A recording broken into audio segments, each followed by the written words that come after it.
Hello प्रिय छात्र और छात्राओं, आप सभी कैसे हैं? आई होप आप अच्छे होंगे, स्वस्थ होंगे, बढ़िया होंगे। आज हम कक्षा 10 का एनसीईआरटी का चैप्टर 8 ट्रिग्नोमेट्रिक स्टार्ट करने वाले हैं। ट्रिग्नोमेट्रिक के अंदर हम 8.1 का जो पहला क्वेश्चन है वो आज हम सॉल्व करने वाले हैं। पहला क्वेश्चन कह रहा है कि त्रिभुज एबीसी में जिसका कोण बी समकोण है, ए बी 24 सेंटीमीटर है और बीसी का मान है 7 सेंटीमीटर। तो इन दोनों क्वेश्चनों को हमें सॉल्व करना है। अगर एक समकोण त्रिभुज आपको दिया हुआ है, ये बी 90 डिग्री है, तो इसके सामने की भुजा ये हो जाएगी कर्ण, और ए बी का मान आपको दिया है 24 और बी सी का मान दिया है आपको 7।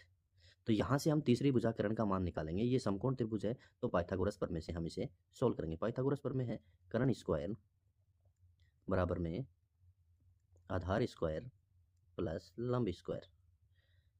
हम आधार स्क्वायर मतलब 24 का स्क्वायर करेंगे और प्लस 7 का स्क्वायर करेंगे। 24 का स्क्वायर हो जाएगा 576 और प्लस 7 का स्क्वायर हो जाएगा 49, और 576 और 49 दोनों को ऐड करेंगे तो आएगा 625, और 625 का हम वर्गमूल लेंगे क्योंकि ये कर्ण स्क्वायर का मान आएगा, तो हमारा कर्ण का मान आएगा 25।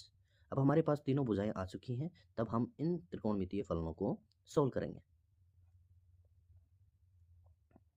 जैसे कि पहला क्वेश्चन साइन ए कोस ए, तो सबसे पहले हमें पता था ये वाली भुजा 24 थी, बीसी का मान 7 था और इसको हमने सोल्व कर लिया, ये आई थी 25। अब त्रिकोणमितीय फलन में साइन ए एंगल लिया गया है ए वाला, तो एक चीज ध्यान में रखना, जिस वाले एंगल को लेंगे ना उसके सामने की भुजा हमेशा लंब होगी। तो ये तो हो गया आपका लंब, तो ये बच गया, ये हो गया आधार, और ये वाली भुजा हो गई आपकी कर्ण। सबसे पहले साइन ए का मान निकालते हैं। देखो साइन ए का मान निकालने के लिए आपको एक चीज पढ़नी पड़ेगी, लाल बटे कक्का। सबसे पहले साइन का मान निकालेंगे तो सबसे पहले वाला जो मान होता है वो साइन का होता है एल बटा के, मतलब साइन ए का मान होगा आपका एल बटा के, मतलब लंब बटा कर्ण। लंब का मान है 7 और कर्ण का मान है 25, तो साइन ए का मान तो ये हो गया। कोस ए का मान निकालेंगे तो सेकंड वाला जो फलन होता है वो कोस का होता है, मतलब आधार बटा कर्ण, आधार बटा कर्ण। तो आधार का मान है आपका 24 और कर्ण का मान है आपका 25। तो यहाँ से इसका पहले वाला क्वेश्चन आपका सोल्व होता है। इसी प्रकार इसका क्वेश्चन नंबर सेकंड हम सोल्व करेंगे। क्वेश्चन नंबर सेकंड में वही मान, ए बी मान आपका 24 है, बी सी 7 है और ए सी है आपका 25।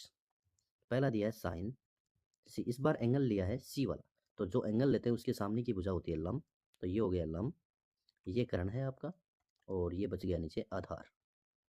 तो साइन सी वही लाल बटे काका से लंब बटा कर्ण, तो लंब का मान है कितना 24 और कर्ण का मान है कितना 25, तो साइन सी का मान हो गया। इसी प्रकार कोस सी का मान निकालेंगे तो कोस सी हो जाएगा आधार बटा कर्ण, तो ये आधार और बटे में आएगा कर्ण, तो आधार का मान है 7 और कर्ण का मान है 25। तो इस प्रकार से पहले क्वेश्चन को हम सोल्व कर सकते हैं। अगर आपको वीडियो अच्छा लगा हो तो वीडियो को लाइक और चैनल को सब्सक्राइब जरूर कीजिएगा। आगे भी 10th क्लास के ऐसे ही वीडियो आपको मिलते रहेंगे। धन्यवाद।